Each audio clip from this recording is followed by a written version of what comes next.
Meeple Nation Podcast, episode 464, Endless Winter, Paleoamericans. Welcome, citizens of Meeple Nation. For the next 30 minutes, sit back and enjoy. Meeple Nation Podcast is sponsored by GameToppersLLC.com. Upgrade your game night with a beautiful game topper for your game room.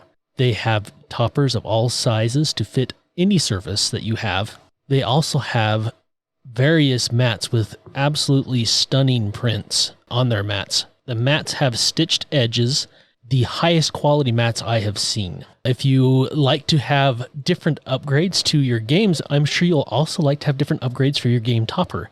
And lucky for you, there are plenty of those to go around as well. There are cup holders, dice towers, tons of different things for you to take a look at. Go check them out, GameToppersLLC.com. Upgrade every single game you bring out to the table with a beautiful game topper. Welcome to Meeple Nation. We are your hosts. I am Douglas Stewart.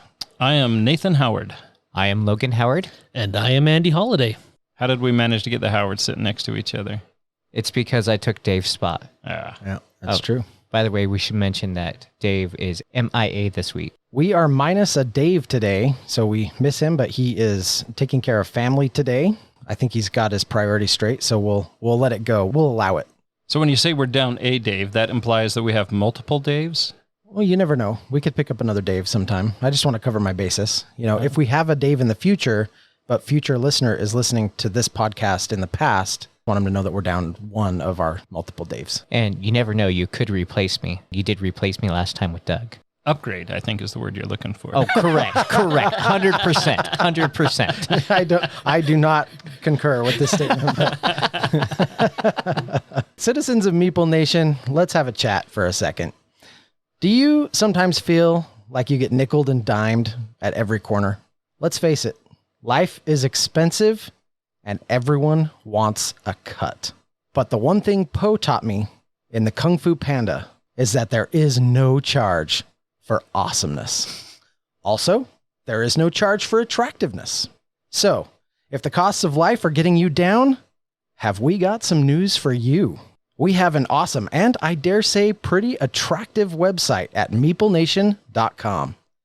It's free and it's full of awesome content. Read our blogs with no fine print to worry about. Listen to all of our episodes, past and present, without spending a nickel. Check out links to our socials, literally hours of quality entertainment and no ugly bill afterward. Then, if you do happen to have a buck or two kicking around, follow the link to our Patreon. We appreciate any and all donations. As always, we love to hear from you, so drop us a line at meeplenation@gmail.com. This week, we are discussing Endless Winter, Paleoamericans. This is a game designed by Stan Kordonskiy, who has also done Dice Hospital, Lockup, amongst other games. Illustrations are done by the Miko. You'll notice his work from games similar, Raiders of the North Sea, Paladins of the West Kingdom, Valeria. Endless Winter, Paleoamericans takes place in North America around 10,000 BC. Players guide the development of their tribe across several generations, from nomadic hunters, gatherers, to prosperous tribal societies. Over the course of the game, tribes migrate and settle in new lands, establish cultural traditions, hunt Paleolithic megafauna, and build everlasting megalithic structures. Endless Winter is a Euro-style game that combines worker placement and deck building in an innovative way. Each round, players send their tribe members to various action spaces and pay for the actions by playing cards and spending resources. Tribe cards grant additional labor, while culture cards provide a variety of unique effects. As an alternative, cards can be saved for an end-of-round eclipse phase, where they are simultaneously revealed to determine the new player order and to trigger various bonus actions. The game features a novel blend of interwoven systems and mechanics such as multi-use cards, area influence, tile placement, and set collection. Plus, there are many viable paths to victory. After 4 brisk rounds, scores are tallied, and the tribe with the most points wins. The game is 1 to 4 players. BGG lists it as best with 3. I had the best experience playing it with 3 at the table. That was legitimately, and I've played it at 2, 3, and 4. And yes, I do concur with the community consensus on that. 3 is the best player count. Playtime is 1 to 2 hours. The game weight on it is 3.21, a little bit above average for complexity. I think once the game is on the table and played, all that complexity goes away, but it is a lot to consume at first. And once you get past that, the game plays fairly easily, I feel. I do agree with that. One thing that I think we should mention if we're talking about the weight is that this has kind of an adjustable weight to it, depending on what modules you add in. Some people will call them expansions. You can call them expansions, modules, whatever. Most of the additional content for Endless Winter Paleoamericans is kind of plug and play. You pull certain cards out, you plug others in, or you're just adding little elements here or there. You're changing that area influence map off to the one side, adding a few rules and a few things here and there, but you're not really fundamentally changing the core play of the game. However, as you add more content, the weight of that can definitely be increased. Also, you can decrease it by just stripping it down to its core box experience. And MBGG, each of those expansions or modules does list those complexities separately. They call this a Euro-style game. And I didn't really, I guess it is, air quotes, a Euro-style game. I didn't really feel like I had a theme, right? So it wasn't really, again, air quotes, Euro game. Because there is a theme. You can't just peel away the theme and have the game be the same. Always my qualification, if you're going to call it a Euro game, can you peel away the theme and still enjoy the game? The theme of the game is very steeped into the mechanics. So would you say Euro-inspired instead of just plain Euro? That's actually a pretty good term. Yeah, I like that. Euro-inspired, because there are no dice involved and you're just using the cards. Actually, I would just deck builder worker placement game. Throw out the Euro altogether, but that's just me. I'm not a fan of the Euro or the Ameritrash titles, but... Well, call it what you want. This is a game that I thoroughly love. Starting with production of the game, I did Kickstart, so I do have a Kickstarter version. I guess I should be clear about saying that. Everything in this game is high quality. The Miko, he's pretty prolific with his artwork. I think this is some of his best, and I think his style of art fits incredibly well with the theme that they chose for this game. I agree. Goes hand in hand with the theme. Absolutely. I definitely agree that I think it goes better with this theme than it did with Raiders of the North Sea. Even though I think the style is great, I think it just matched it very well. Really fantastic artwork. The components on this game, I think, are just wonderful. Beautiful screen printed Meeple pieces. Every player at the table is going to get a chief figurine. Cool. They almost look like they're carved out of ivory, and they're just one of the workers that you put out, and you get a little bonus when you play your chief, but they essentially work like the other workers. Tiles, the way that they've even laid out the boards, I think is fantastic. I really like the readability of this game a lot. That was one of the first things when I started learning and playing this game.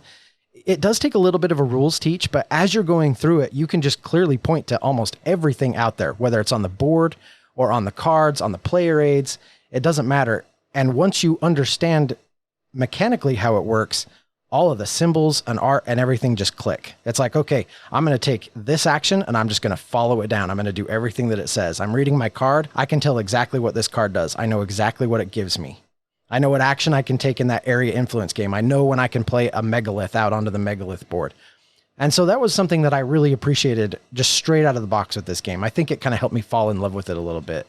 The iconography, the art, the components, everything came together in what I think is just a really beautiful package. I agree. After that rules teach, the iconography on all the boards really answers those follow-up questions that people are going to have. Now, what does this do? Explain this again. I think that kind of nips a lot of those in the bud because you can just look at your board, your individual player board, the main player board, even the hunting board flows. Yeah, I think you're spot on with that, Doug. I think the only issue I had was halfway through the game, we're going through the different eras. What does this symbol mean again? That was it. It wasn't, I was confused about what it was telling me to do. I just needed clarification again, then I was good to go. It wasn't like, explain this entire card to me. I really like that the game is played over 4 rounds.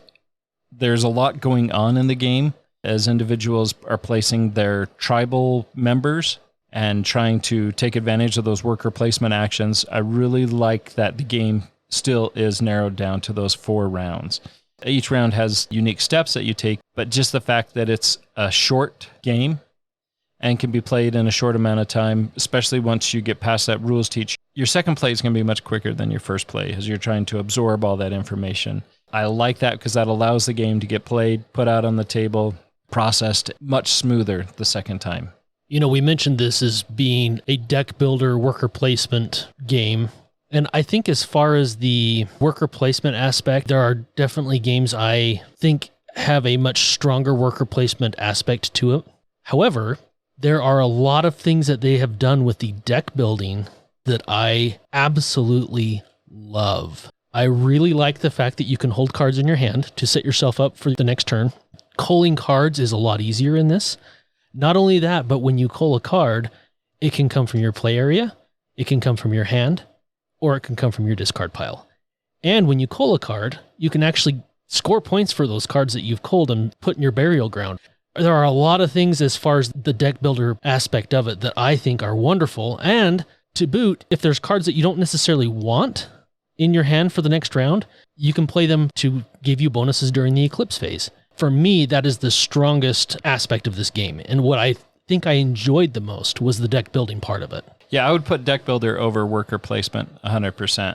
The worker placement mechanics still work very well, and I like how it works. Even if I've placed my worker in one of the 4 different worker placement options, that doesn't prevent anybody else from going there. Everybody's 2 options that you can take. One option you can take multiple times during your turn as long as you have resources to pay for it. The second option you can only take once. And then if you're the first player to go there, you get a bonus action that you can take. And only the first player in each of these 4 sections can do that. I like that. I like that it doesn't block players from being able to also go to that same location to be able to do any of those actions. But it still rewards that first player, Absolutely. which is also something that I think is needed in the game and in the balance. The way that is all intertwined is done very well. That is actually my one issue with the work placement thing. I guess it was more that we played it 4-player when I played it. When we got to that point, if I was the last person that round, it seemed almost my hands were tied about what action I was going to take, because if I didn't, I was given a huge advantage to somebody else to get that additional action. That would have been my only issue with that, and that probably could have been solved if I was playing with a lesser player count. On top of that, I noticed that in the plays that we played, probably the first 2 rounds, everybody did that, right? Everybody took one of those actions. But towards the end, the second and the third rounds, you would go around the table 2 or 3 times, and not all of those were claimed. People's strategic focus led them away from those bonuses as other ways to score points and to be more productive on their turn. I think you're right, Logan. At the first of the game, that kind of does seem to dictate your first turn. On the flip side, rounds 3 and 4, I don't think that matters as much. And I found myself doing that more so than my first play. The second time I played it, I did that far fewer times. I understood the game, so I kind of knew what I wanted to do and what strategy I wanted to follow. And if I was the first player there, bonus, right? But sometimes that action is far more important than doing something that isn't going to further what you're trying to get done in the game. Yeah, you get that bonus, but if it's not going to push your strategy along to get enough points and to get everything moving in that direction that you're hoping your game to go, it's not worth it. And you only have 4 rounds. Theoretically, Nathan likes to throw up his air quotes. I'm going to say that the game plays quickly. Our first play did not play quickly.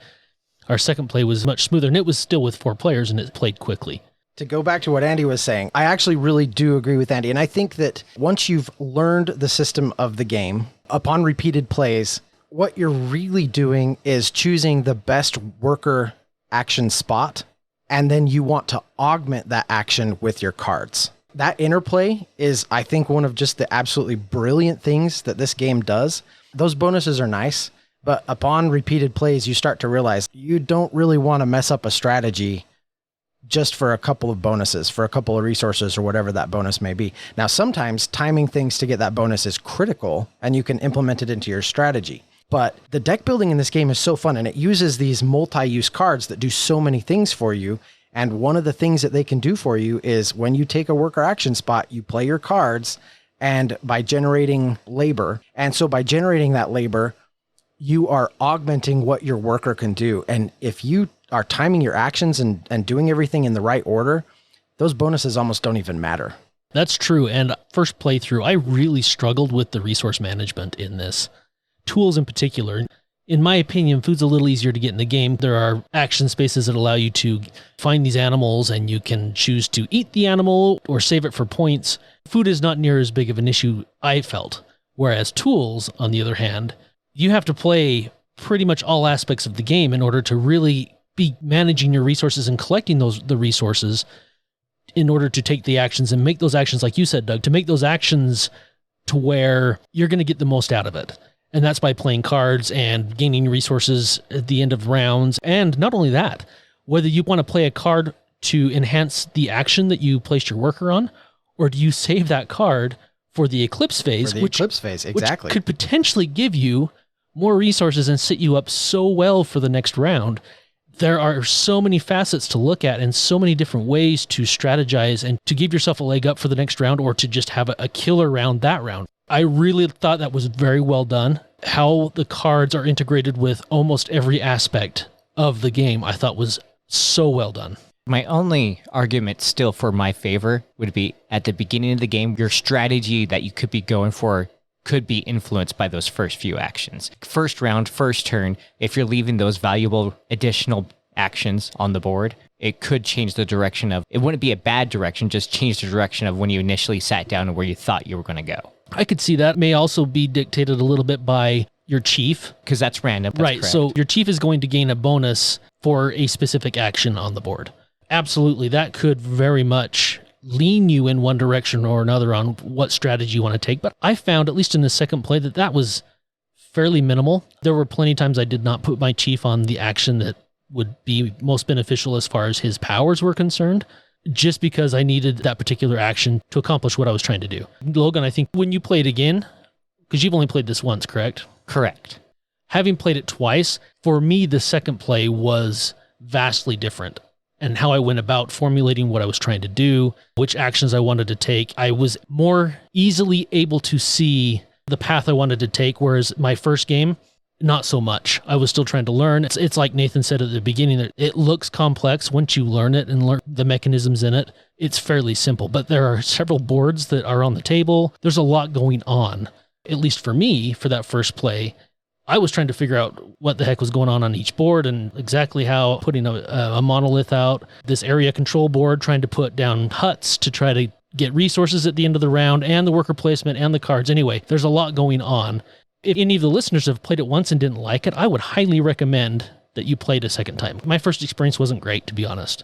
My second experience was amazing. I really enjoyed the game a lot the second time around. Well, and I enjoyed the game. I really did. My only Achilles heel when we really played, I paid attention with Nathan teaching me the game, but it was 2-player instead of 4-player. The honor track. So we talked about how it was easy to get rid of cards out of your hand and clean out your deck. Bury your dead, and you go up the specific side on the honor track, and then you get victory points for how many you have under there, depending on how high you're up there. It's an idle track, but yes. When it was just me and Nathan, oh yeah, there's only 2 of us. I don't really need a fight over that. There's only a spot for 3 people to get bonus points for that. And so in a 4-player game, I was like, holy crap, it was Amara that I had to fight for it because she was the one that put points into it, but not very much I could reasonably catch up to.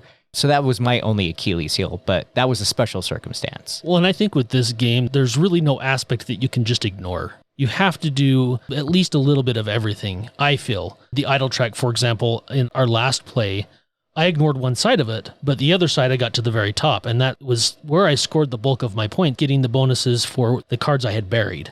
I got max points for that. It was a fight between Nathan and I to try to get to the top, and it came down to the wire on who got those max points. You can't ignore that. You can't ignore the area control. Otherwise, you got people running away with the game. You can get points off of that board. You can get resources off of that board. That's how you place monoliths on the board. There's plenty of points and plenty of resources to be had on the monolith board as well. I do like the fact that they have all these different tile placement, area control, worker placement, deck builder, mechanics all integrated into one game. They mesh well, to be honest.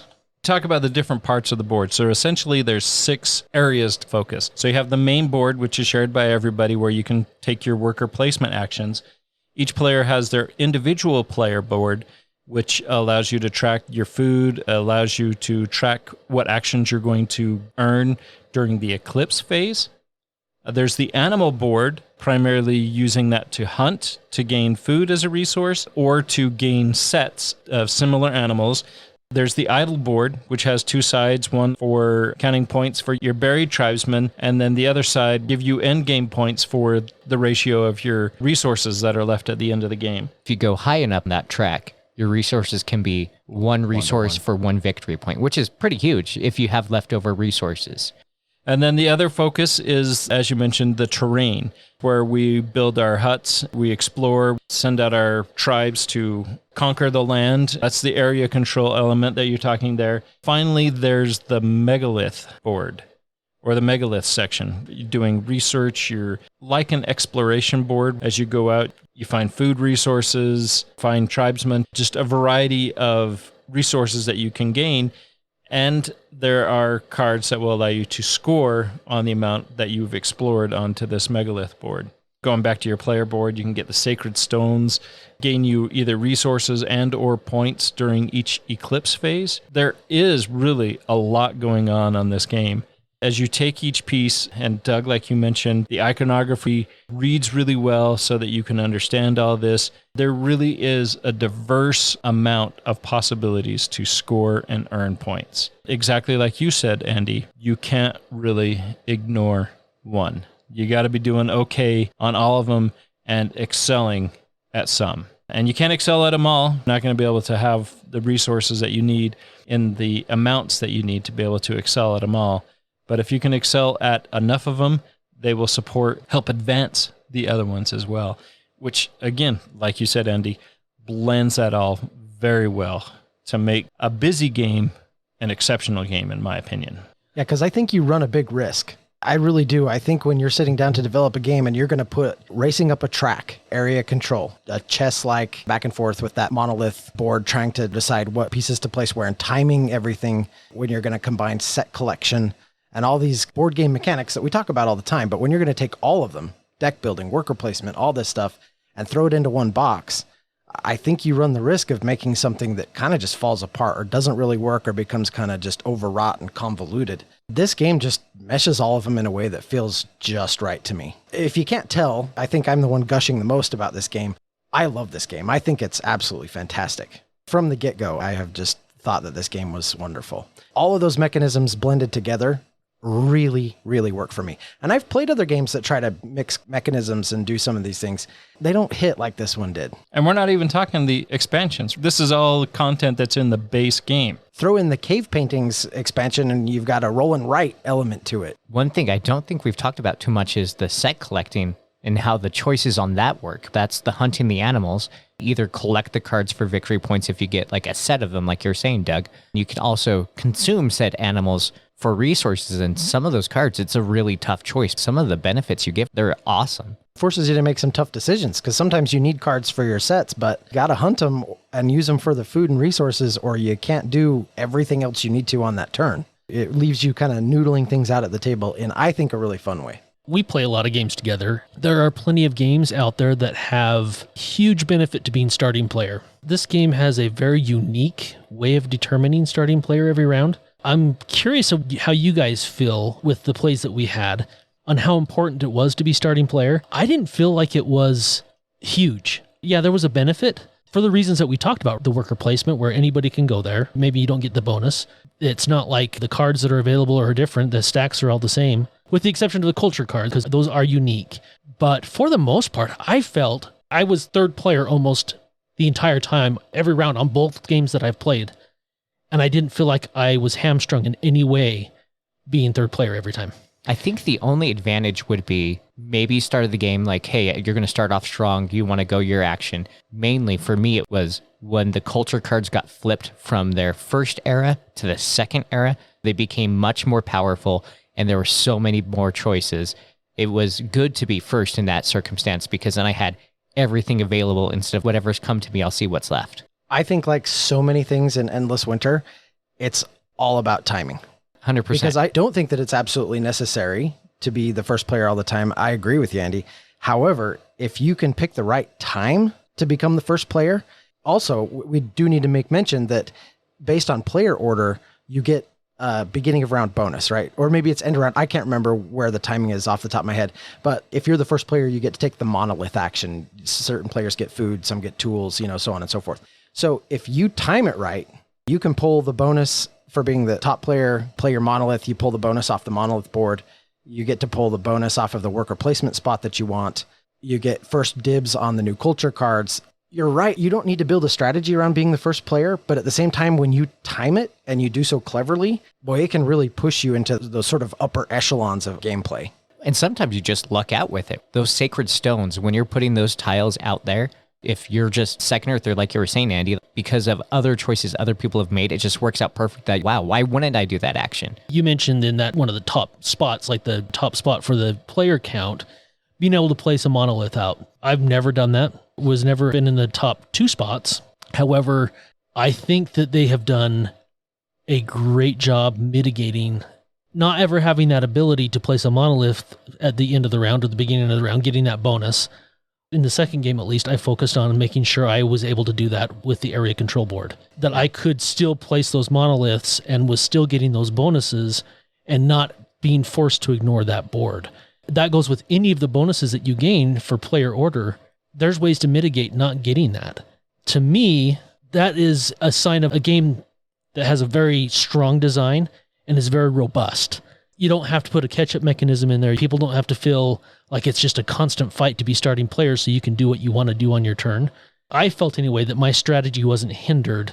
I didn't get starting player again. I committed all these resources to try to jump up and get starting player, and I got beat out again, and now my strategy's ruined for this next round. I didn't feel that way at all.